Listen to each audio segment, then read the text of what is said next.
BJP के साथ एक और नकली पार्टी घुसी हुई है बीजेपी को समर्थन देने के लिए। देश के अंदर कहीं भी अगर विश्वासघात की राजनीति की बात आती है तो उस पार्टी का नाम आता है, जेजेपी पार्टी उसका नाम है, आपको पता है। जिन्होंने एक नारा दिया था जमुना पार, जैसे बीजेपी का नारा था 75 पार पिछली बार 2019 में, दुष्यंत चौटाला का नारा था जमुना पार। एक बोलता था 75 पार, दूसरा बोलता है जमुना पार। इलेक्शन के बाद दोनों बन गए यार।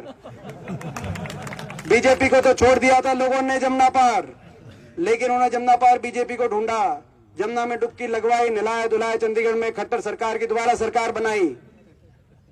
अमित शाह के घर पहुंच गए 10 विधायक लेकर, 10 समेट भी नहीं पाए। कल रैली करी थी 8 ही पाए उसमें, आपने देखा 2 तो गए नहीं। कल 10 विधायक लेकर पहुंच गए अमित शाह के घर और घर के बाहर जाके प्रेस कॉन्फ्रेंस करी कि हमारा समझौता हो गया है, जमुना पार के नारे को हम भूल गए हैं, अपने मतदाता के पीठ में हम छुरा घोंपते हैं, मगर हम 5100 पेंशन बड़े बुजुर्गों को दिलवाएंगे। 5100 पेंशन पे समझौता हो गया है। हुड्डा साहब ने उसी समय एक बात की थी कि भाई 5100 पेंशन तो कांग्रेस के घोषणा पत्र में सबसे पहला हमारा वादा है।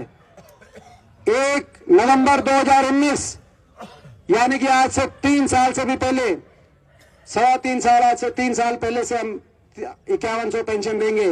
और जैसे पहले कांग्रेस की सरकार में 10 साल हुड्डा सरकार में दुगनी हुई पेंशन, ऐसे उसको हमारी सरकार में हर साल बढ़ाने का काम करेंगे।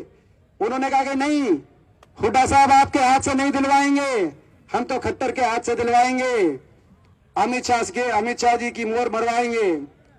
मैं पूछना चाहता हूं बड़े बुजुर्गों को, आपको 5100 पेंशन आई या नहीं आई?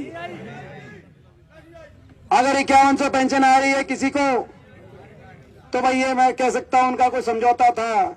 समझौता 5100 पेंशन का नहीं था, समझौता अपने मुकदमों को माफ कराने का और हरियाणा की लूट का छूट का समझौता था। यही समझौता था।